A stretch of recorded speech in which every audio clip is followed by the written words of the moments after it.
Hello বন্ধুরা, আজকে আমরা শিখব ব্যঞ্জন বর্ণ। প্রথমে হচ্ছে ক, তারপর ফাঁকাঘরটিতে হবে খ, ফাঁকাঘরটিতে কি হবে খ, তারপর হচ্ছে গ,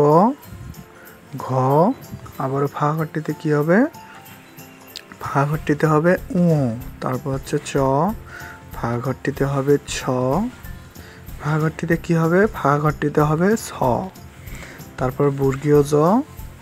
তারপর ফাঁকাঘরটিতে কি হবে ফাঁকাঘরটিতে হবে ঝ, ফাঁকাঘরটিতে হবে ঝ, তারপর ইউ, তারপর ট, আবার ফাঁকাঘর আসলো ফাঁকাঘরে হবে ঠ, ফাঁকাঘরে হবে ঠ, তারপর হচ্ছে ড, ঢ, তারপর ফাঁকাঘরটিতে কি হবে ফাঁকাঘরটিতে হবে মূর্ধন্য ণ, কি হবে মূর্ধন্য ণ, তারপর হচ্ছে ত, থ, ফাঁকাঘরটিতে কি হবে তাহলে ফাঁকাঘরটিতে হবে থ, তারপর হচ্ছে কান মুচড়ো ধ, তারপর হচ্ছে হাঁটু ভাঙা দ,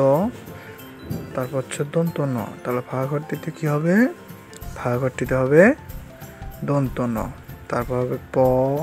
ফ, তাহলে ফাঁকাঘরটিতে কি হবে বলো তো ফাঁকাঘরটিতে হবে ফ, তারপর ব, ভ, তারপর হচ্ছে ম,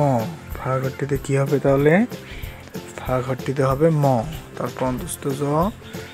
তারপর হচ্ছে বয়শূন্য র, তাহলে ফাঁকাঘরটিতে কি হবে ফাঁকাঘরটিতে হবে বয়শূন্য র, ল, তালব স, তারপর হচ্ছে মূর্ধন্য ষ, তাহলে ফাঁকাঘরটিতে কি হবে মূর্ধন্য ষ, তারপর হচ্ছে দন্ত স, হ, তারপর ডয় বিন্দু র,